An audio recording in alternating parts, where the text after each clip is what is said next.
इस केस में pressure difference depends on vertical height, तो कर्व लेंथ से हमें कोई मतलब नहीं है।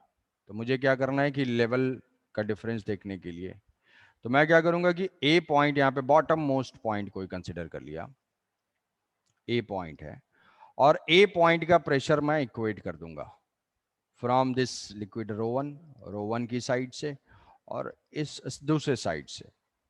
मतलब यहां से अगर मैं पहुंचूंगा यहाँ पे लिक्विड 2 से होते हुए यहाँ पे लिक्विड 1 तक पहुंचता हूँ, और यहाँ पे 1 से होते हुए इस पॉइंट तक पहुंचता हूँ, तो उस पॉइंट पे प्रेशर सेम होना चाहिए। या फिर हम ऐसा देख सकते हैं कि अगर इक्विलिब्रियम है तो यहाँ पे अगर कोई क्रॉस सेक्शन हम लेते हैं तो जितना फोर्स इस साइड से होना चाहिए दूसरे साइड से भी उतना ही फोर्स होना चाहिए।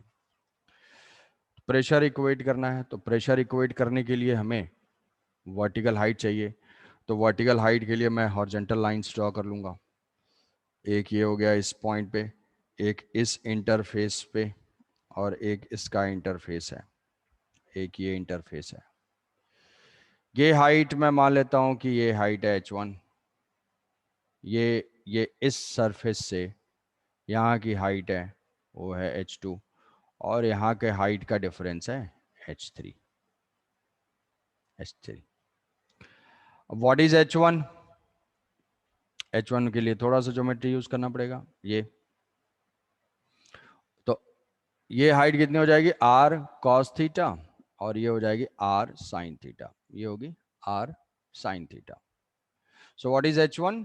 h1 is equal to r minus r sin theta, r minus r sin theta.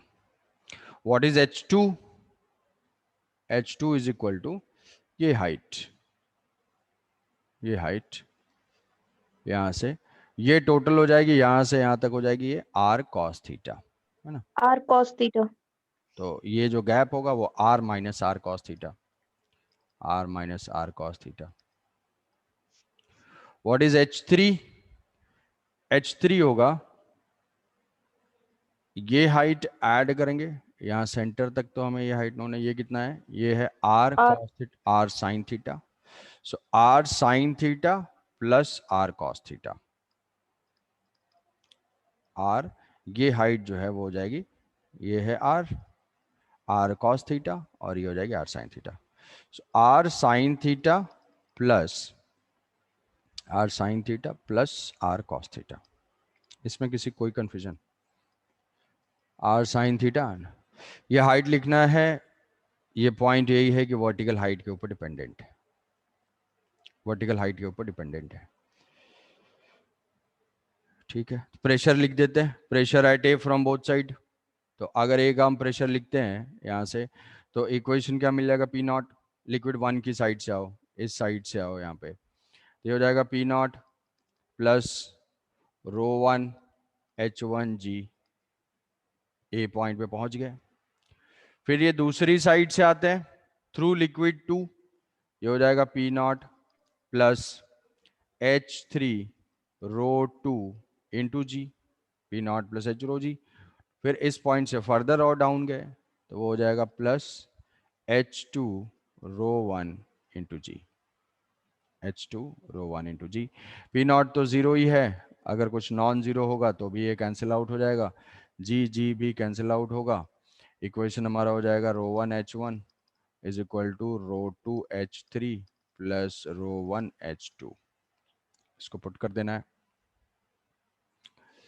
इसको पुट कर देंगे, ये हो जाएगा rho 1 minus sine theta is equal to rho 2 h3, तो h3 में r है, ये हो जाएगा r sign theta plus cos theta plus rho 1 h2 है r 1 माइनस कॉस थीटा। इसको सॉल्व कर लेना है, तो ये कैंसिल आउट हुआ r, और रो 1 है, ये रो 1, तो ये देखो रो 1 माइनस सर रो 1 आपने जो ये साइन इक्वल थीटा, टू में जो इक्वेशन डाला है वो किस पॉइंट के लिए है? ए पॉइंट के लिए, pressure at A, bottom most point. हाँ सर। Pressure at A. तो rho two sine theta plus rho two cos theta plus rho one minus rho one cos theta, यहाँ से रो1 कैंसिल आउट हुआ, ये हो जाएगा रो1 और रो1 एंड रो2। तो tan थीटा की वैल्यू हमें फाइंड करनी, तो साइन थीटा वाले टर्म को एक साथ कर देते हैं, कॉस थीटा वाले टर्म को एक साथ।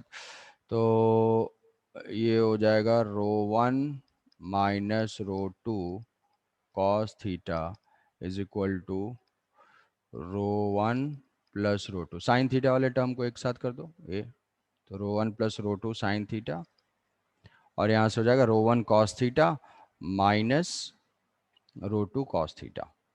तो ये होगा tan theta sine theta by cos theta, तो ये आ जाएगा tan theta is equal to rho one minus rho two divided by rho one plus रो2। तो इसके आंसर को याद कर लेना है कम से कम, ये जेई नीट ये सारे एग्जाम में 4 बार 5 बार ये आ चुका है, चेंज हो के कुछ कुछ। तो दो डिफरेंट डेंसिटी के हैं, देखो रो1 को हमने ज़्यादा लिया है, रो1 को ज़्यादा लिया है। अगर रो2 ज़्यादा होगा तो क्या होगा, वो एंगल अपोजिट साइड से हो जाएगा। रो2 हैवी होगा तो एंगल इस साइड हो जाएगा। तो ये इक्वेशन मॉडिफाई हो जाएगा अपने आप। थीटा की value rho two minus rho one divided by rho one plus rho two. अगर दोनों इक्वल होंगे, रो1 रो2 इक्वल होंगे, तो थीटा की वैल्यू 0 होगी, वैसे ही इक्विलिब्रियम पोजीशन में वो होगा। तो जो भी होगा हैवी, जैसा भी दिया होगा उसके अकॉर्डिंग वो एडजस्ट हो जाएगा। तो हाई माइनस लो हमें करना है। रो1 हैवी है तो ऊपर न्यूमरेटर में रो1 माइनस रो2 आएगा, रो2 हैवी है तो रो2 माइनस रो1 आएगा। ठीक है, समझ गए? सर यहाँ पे बॉटम हाइट को नेग्लिजिबल यस नहीं सर। लेना है? बॉटम हाइट को, बॉटम की हाइट नेग्लिजिबल नहीं नहीं। है, बॉटम की हाइट नहीं भाई, ये इस पॉइंट की हाइट है यहाँ से। बॉटम हाइट मैंने नेग्लिजिबल नहीं लिया है, नेग्लिजिबल ही है वो, ये पॉइंट है, ये है। इसका एंगल अगर यहाँ से है, ये अगर थीटा लिया है तो ये हाइट है, ये हाइट है। बॉटम की हाइट नहीं है वो, इस साइड की हाइट है, समझ रहे हो? ये है H2, यस सर। ये हाइट है। ट्यूब की विड्थ नहीं है वो, डायग्राम में वैसा दिख रहा है, ट्यूब की विड्थ नहीं है वो, हाइट है कुछ। सर हम्म, सर हम लोग जब भी इस तरीके के मतलब कैलकुलेट करेंगे तो हम लोग हमेशा बॉटम मोस्ट पॉइंट से ही करेंगे। बॉटम मोस्ट पॉइंट करेंगे, यस। किसी भी एक पॉइंट पे यूनिक प्रेशर होगा, प्रेशर इक्वेट कर देंगे। अदरवाइज कोई भी पॉइंट पे हम इक्वेट कर सकते थे, किसी पॉइंट पे इक्वेट करके कर सकते हो। इंटरफेस पे भी इक्वेट कर सकते हो, इंटरफेस पे भी इक्वेट कर सकते हो, उसके अकॉर्डिंग हाइट लिखना पड़ेगा, इस लेवल से और इस लेवल में ये गैप लिखना पड़ेगा। यहाँ पे भी कर सकते हो, ठीक है। यस।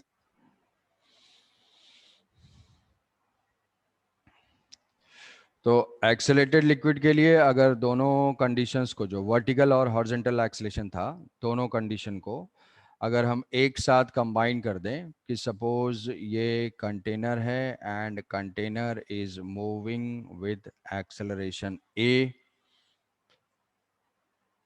ऐसा है, तो लिक्विड का शेप मॉडिफाई होगा। लिक्विड का शेप मॉडिफाई क्यों होगा? क्योंकि इस साइड हॉरिजॉन्टल लेवल पे, अब एक्सेलरेटेड लिक्विड में अगर एक्सेलरेशन राइट साइड में है, जैसे यहाँ पे हमने दिखा दिया ये AX है, राइट साइड में अगर एक्सेलेट करेंगे तो ऑब्वियसली लेफ्ट में फोर्स ज्यादा होना चाहिए तभी एक्सेलेशन मिलेगा। तो इस साइड एक्सेलरेशन प्रोवाइड करने के लिए, लिक्विड इधर एक्सेलेटेड है तो ऐसा एलिमेंट लिया था, और इस एलिमेंट में बताया था कि इस एलिमेंट को राइट एक्सेलेशन प्रोवाइड करने के लिए इस पॉइंट से प्रेशर ज्यादा होना चाहिए, इस पॉइंट से प्रेशर कम होगा। तो यहाँ प्रेशर ज्यादा करने के लिए लिक्विड लेवल इधर राइज कर जाएगा, तो अपने सरफेस से वो टिल्ट हो जाएगा। तो सपोज कि अगर इस लिक्विड का एक्सेलरेशन हॉरिजॉन्टल भी है और वर्टिकल भी है, AX भी है, AY भी है, तो हम इसमें लिख सकते हैं कि tan theta is equal to A x by a y plus g, कि अगर दोनों एक्सलेशन होगा तो जी की जगह पे क्या होगा, वर्टिकल एक्सलेशन को कैसे इंक्लूड करते हैं, जी इफेक्टिव से, अपवर्ड डायरेक्शन में होगा तो ए प्लस जी, डाउनवर्ड जी प्लस ए, डाउनवर्ड डायरेक्शन में होगा तो जी माइनस ए, ऐसे। तो ये हो जाएगा जनरल एक इक्वेशन। तो अब अगर एक्सलेशन किसी एंगल पे होगा तो उसको हम कंपोनेंट में रिजॉल्व करके सॉल्व कर लेंगे। तो इसी पे क्वेश्चन है, सपोज करो कि एक क्यूबिकल टैंक है, एक क्यूबिकल टैंक है और उस क्यूबिकल टैंक का साइज है 4 मीटर। ऐसे क्यूबिकल टैंक है और उस क्यूबिकल टैंक का साइज है 4 मीटर। ओपन टैंक है, open tank,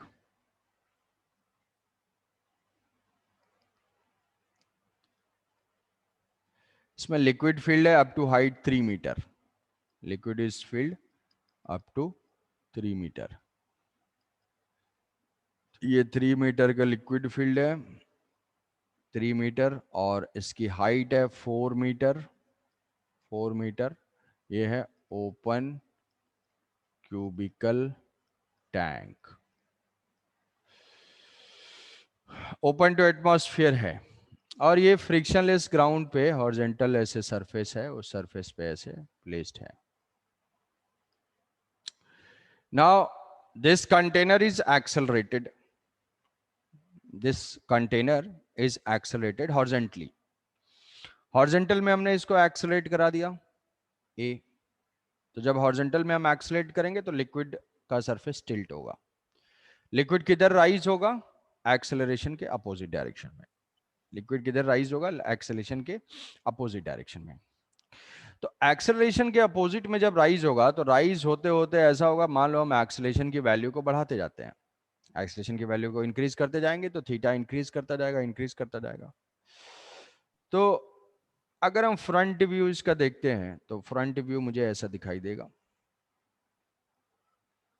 front view initially जो है वो 3 मीटर, फिर ये लिक्विड जो है इधर ऐसे कुछ मॉडिफाई होता जाएगा, ऐसा कुछ टिल्ट होगा, ठीक है।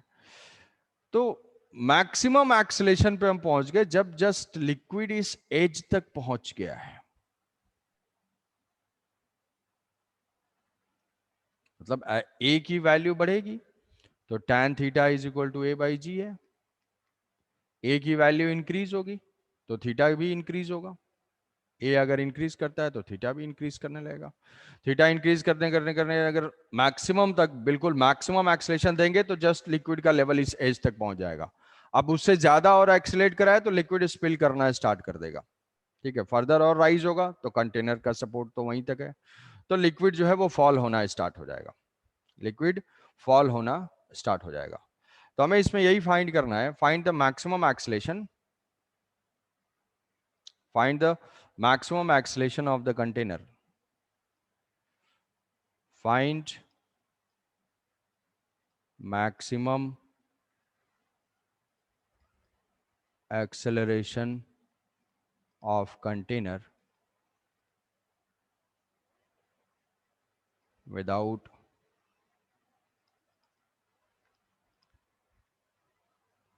overflow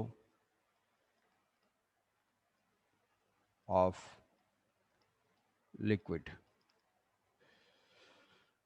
find maximum acceleration of the container without overflow of the liquid or without spillage of liquid, liquid does not spill, कि मैक्सिमम एक्सेलेरेशन क्या हो सो दैट कि लिक्विड वहां से फॉल ना करे कंटेनर से, ये फाइंड करना है, फाइंड द मैक्सिमम एक्सेलेरेशन। तो मैक्सिमम एक्सेलेरेशन तो हमें पता है कि भाई किसी भी एक्सेलेरेशन पे होता है, किसी भी एक्सेलेरेशन पे तो लिक्विड का लेवल टिल्ट होगा, टिल्ट होते होते होते when acceleration is maximum, when a is equal to a max, तो उस केस में लिक्विड का लेवल दूसरे साइड कहां तक पहुंच जाएगा, वो पहुंच जाएगा यहां तक, तो यहां से ये ऐसे आ रहा होगा कुछ, तो इस साइड तो राइज हुआ कुछ, कहाँ तक? बिल्कुल एज तक जाएगा, कंटेनर के एज तक। कितना है वो एज? 4 मीटर गिवन है। इस साइड 4 क्या होगा? मीटर। इस साइड का लेवल मुझे पता ही नहीं है। एच ये कहाँ तक गया? जब सेम लेवल था तब तो एच पे था। तो अब लिक्विड का स्पिलेज नहीं हुआ है, लिक्विड ओवरफ्लो नहीं हुआ है, कंटेनर से लिक्विड नहीं गिरा है, तो टोटल वॉल्यूम उसका कंजर्व होगा। तो मुझे इस एच की वैल्यू अगर पता चल जाए तो मैं यहाँ से थीटा निकाल लूंगा, क्योंकि ये हॉरिजॉन्टल जो है वो 4 मीटर भी है, मुझे नोन है, क्योंकि क्यूबिकल टैंक है। तो ये थीटा निकाल लूंगा, एच फाइंड करने के बाद ये 4 माइनस एच हो जाएगा, थीटा आ जाएगी, और theta is equal to a by g से एक ही वैल्यू आ जाएगी। तो अब ये एच फाइंड करेंगे हम फ्रॉम कंजर्वेशन ऑफ वॉल्यूम से या कंजर्वेशन ऑफ मास से, जो भी है सेम होगा दोनों चीज। तो from conservation of volume, from conservation of volume, volume का कंजर्वेशन, लिक्विड के वॉल्यूम, टोटल वॉल्यूम तो कंटेनर के अंदर उतना ही है, बस वो शेप चेंज हो रहा है, ऐसे मॉडिफाई हो रहा है। तो what is initial volume? Initial volume तो base into height, total liquid का वॉल्यूम निकालना है। तो बेस का हो गया ये, या ऐसे बोल लो, फ्रंट में कितना है? 3 × 4 का एक रेक्टेंगल है, इनटू उसकी डेप्थ कितनी है? डेप्थ यहाँ से 4 का है, तो 3 × 4 × 4, ये है इनिशियल वॉल्यूम। कंटेनर 3 तक का था, तो ये हो जाएगा 3 × 4, ये एरिया हो गया, और उसकी डेप्थ हो गई 4। तो 3 × 4 × 4 ये इनिशियल वॉल्यूम हो गया। फाइनल वॉल्यूम, क्योंकि लिक्विड स्पिल नहीं हुआ है, लिक्विड ओवरफ्लो नहीं किया है, तो वॉल्यूम सेम रहेगा। तो फिर हम क्या करेंगे? इसका एरिया, इसका एरिया कितना हो जाएगा? Half sum of parallel sides, sum वो ऑफ आपने 3 × 4 × 4 वो किया, वो क्यूब का क्यूबॉइड, ये जो बन रहा है, जो कंटेनर में वर्ड। इनिशियल लिक्विड, इनिशियली जो लिक्विड है इसमें, ये ठीक है। हाँ सर, सर वो नीचे के दो जो डिमेंशंस है वो 4 और 4 है। 4 and 4 है, 3 हाँ × सर। 4 × 4। फिर ये इसका, तो इसका एरिया कितना होगा? Half sum of parallel sides, 4 plus h into perpendicular distance 4 into depth भी है, ये तो कंटेनर का फ्रंट है ना। टोटल वॉल्यूम क्या होगा? ये एरिया इंटू डेप्थ, तो ये एरिया हो जाएगा इस ट्रेपेजियम का एरिया, और डेप्थ, तो डेप्थ 4 मीटर की है, तो this half sum of parallel sides into perpendicular distance हो गया इसका एरिया, और इसकी डेप्थ हो यस जाएगी सर। यहाँ से 4, यहाँ से हो जाएगी 4। तो ये देखो 4 and 4 कैंसिल आउट हो जाएगा, कैंसिल आउट हो जाएगा, 24 तो यहाँ से h की जो वैल्यू है वो आ जाएगी 2, 20। h की 2 मीटर, 20 कैसे? सर वो एक और 4 आपने क्यों मल्टीप्लाई किया? कौन सा? ये हाँ सर। डेप्थ के लिए, ये कंटेनर टिल्ट हो गया ना, तो सरफेस वॉल्यूम कैसे निकालेंगे? सरफेस एरिया इंटू हाइट, तो यहाँ पे 3 × 4 का एक रेक्टेंगल, आई इंटू ये वाली डायमेंशन 4, तो आ गया हाँ वॉल्यूम। सर। सेम यहाँ पे भी ट्रेपेजियम का एरिया, और इधर ये डेप्थ है, ऐसे ही तो है, इधर हाँ सर। एक्सटेंड हाँ सर करेगा ठीक है। इधर, तो इंटू 4, तो दिस एरिया इंटू डेप्थ उसकी टोटल, तो यहाँ से हाँ एच आ सर ठीक जाएगा है। 4, 2 मीटर सर। 2 मीटर्स आ जाएगी। अब कभी भी ऐसा होगा तो तुम एक रेडीमेड रिजल्ट याद रख सकते हो यहाँ पे, जो कि इस डेरिवेशन में है। क्या डेरिवेशन में? ये है इनिशियल हाइट, ये है initial height of the liquid, और ये फाइनल एडजस्टेड हाइट, फाइनल तो एडजस्टेड हाफ हाइट। होता है। तो हमेशा जो है h1 + h2 divided by 2 is equal to h, कि अगर कंटेनर कभी भी होता है, मैं यहाँ पे लिख देता हूँ वो रिजल्ट, सेम सेम जैसे यहाँ पे आ रहा है वैसे हम एक जनरल रूल बना लेंगे, और हमेशा ये वैलिड होगा कि h हाइट तक अगर लिक्विड फील्ड है, लिक्विड का फ्लो नहीं हुआ है, लिक्विड को हमने एक्सेलरेट किया with some acceleration, horizontal acceleration, तो अगर लिक्विड की हाइट्स दोनों साइड में h1 h2 होते हैं, h1 h2 होते हैं, ये है h1 और ये है h2, और ये इनिशियल हाइट है h, initial height h, always h is equal to h1 plus h1 plus h2 by 2. By 2, ये होगा। तो अब ये रिजल्ट अगर पता होगा तो इमीडिएटली 3 इनिशियल हाइट थी और ये 4 plus h by two is equal to 3 लिख दोगे। 4 plus h by two is equal to 3, तो h की वैल्यू आ जाएगी 2 मीटर। तो जैसे ही h की वैल्यू आई तो यहाँ से ये चीज आ जाएगी, कितना, 4 माइनस एच, मतलब 4 माइनस 2, तो 2 मीटर। tan theta is equal to 2 divided by 4 is equal to a by g, ये हो जाएगा 2। सो a की वैल्यू कितनी आ जाएगी, g by 2, a is equal to g by 2, g is equal to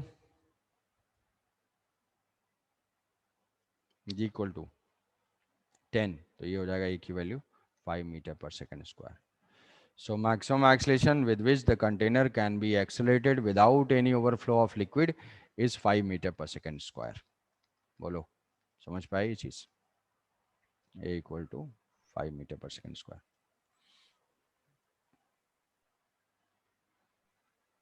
Yes, sir. तो ये h is equal to h1 plus h2 by 2 ये हर केस में वैलिड है? बिल्कुल हर केस में, if liquid has not overflown, conservation of volume. Yes sir. अब इसमें ये है कि ये तो 5 पे लिक्विड गिरेगा नहीं, a की वैल्यू जो है वो 5 है, 5 पे लिक्विड गिरेगा नहीं। अब मान लिया मैंने कि एक्सेलरेशन इसका डबल है, suppose acceleration of the container is 10 metre पर सेकेंड स्क्वायर। अब थोड़ा ज्यादा कर दिया और फाइंड कर दिया कितना लिक्विड गिर गया, ये मुझे बताना है। If a is equal to 10 metre पर second square, then if a is equal to, if acceleration is equal to 10 meter per second square, find the percentage of volume that has overflown. Find percentage of volume that has flown out of container. कितना percent volume, how much volume has overflown if acceleration is 10 metre पर second square. Acceleration double कर लिया तो कितना volume flow हुआ। तो ऐसे case में तो ठीक है, लिक्विड का शेप कुछ होगा मुझे पता है, मैं मान लूंगा। इनिशियल वॉल्यूम मुझे नोन है, ठीक है, फाइनल वॉल्यूम मुझे कैलकुलेट करना है, तो परसेंटेज वॉल्यूम पता चल जाएगा। What is initial volume? Initial volume is equal to 3 तक था, 3 इंटू 4 इंटू 4, तो ये हो जाएगा 48, है ना, 48 metre cube, 48 metre cube. What is final volume? वो तो डिपेंड करेगा एक्सेलरेशन पे। तो एक्सेलरेशन मान लो मैंने 10 से किया है, 10 से एक्सेलरेट करा है, तो मैं मान लूंगा कि लिक्विड का मॉडिफाइड सरफेस ऐसा हो जाएगा। भाई लिक्विड तो फ्लो हुआ है तो दूसरे साइड तो 4 रहेगा ही रहेगा, दूसरी साइड 4 रहेगा ना, इस साइड तो 4 रहेगा ही, इधर कुछ h होगा। और tan थीटा की वैल्यू मुझे नोन है, क्योंकि एक्सेलरेशन की वैल्यू नोन है, क्योंकि एक्सेलरेशन 10 गिवन है। तो यहाँ पे लिख लूंगा जो tan थीटा है, tan थीटा यहाँ से आएगा 4 minus h, 4 minus h. So tan theta is equal to 4 minus h divided by 4। Cubical container base की जो विड्थ है that is 4 metre. So 4 minus h by 4 is equal to a by g, 10 by 10, तो ये हो जाएगा 1, तो h की value हो जाएगी 0। यहाँ से h की वैल्यू हो जाएगी 0, h is equal to 0।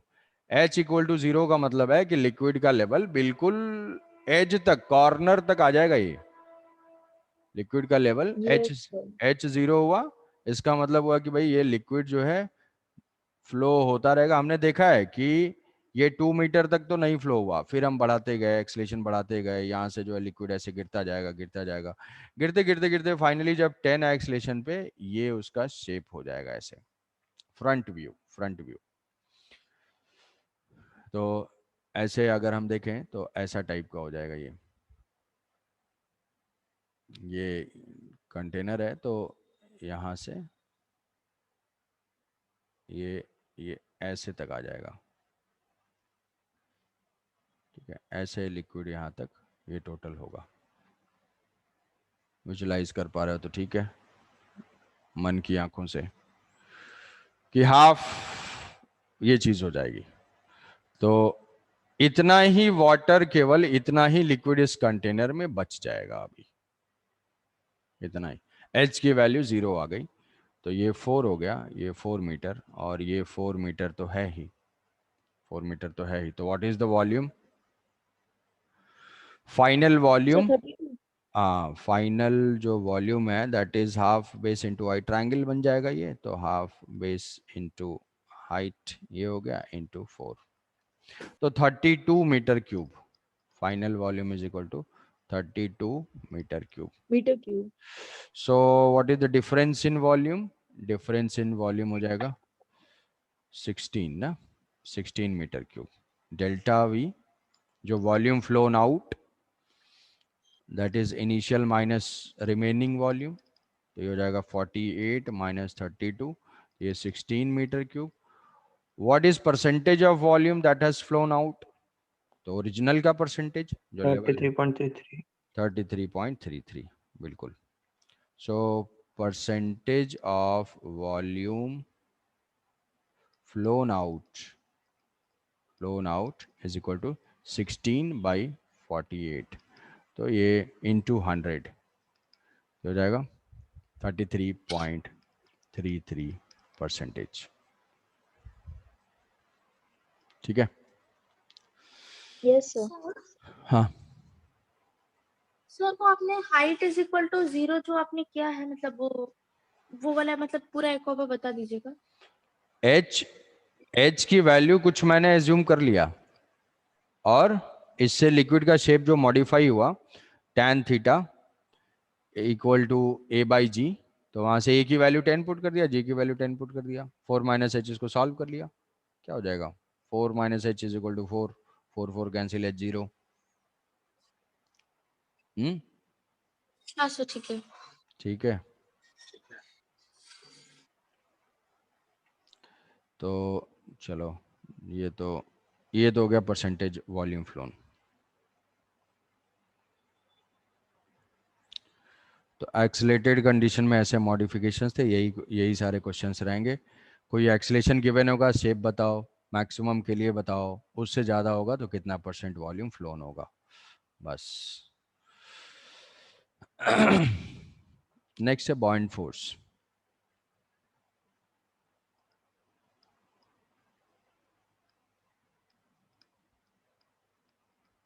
Buoyant force और बॉयंसी। तो बॉयंट फोर्स जो है, buoyant force is the liquid, just like normal reaction, like normal reaction type का फोर्स है, नॉर्मल रिएक्शन। बॉयंट फोर्स होता क्या है? When any object is fully or partially submerged, when any object is fully or partially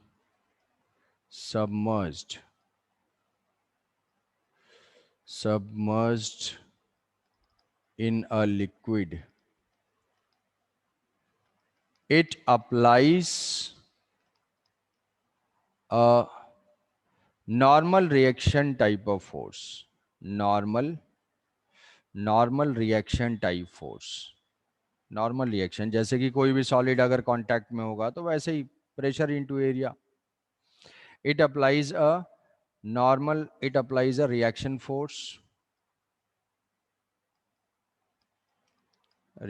force, bracket में हम लिख सकते हैं like normal reaction,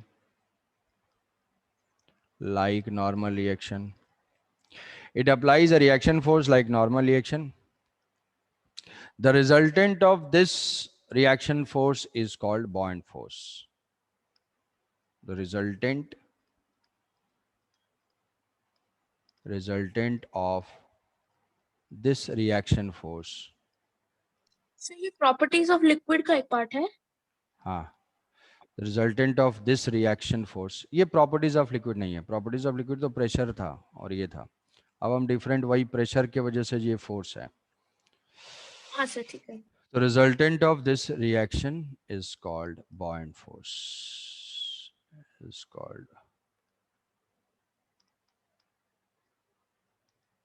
called buoyant force. किसी भी ऑब्जेक्ट पे अगर वो लिक्विड में सबमर्ज्ड होता है तो उस पे एक फोर्स एक्ट करता है, नॉर्मल रिएक्शन टाइप का. कि जैसे मान लो हमने फुली या पार्शली सबमर्ज किया, कोई ऑब्जेक्ट है, कोई लिक्विड है, उसमें हमने फुली पार्शली सबमर्ज किया. कोई ऑब्जेक्ट मान लो ऐसे फ्लोटिंग कंडीशन में है, फ्लोटिंग कंडीशन में. कोई ऑब्जेक्ट मान लो सबमर्ज्ड कंडीशन में है, ऐसा है. तो ये लिक्विड तो फोर्स अप्लाई करेगा, P into a, P into a, P into a, pressure into area, pressure into area. ये नॉर्मल रिएक्शन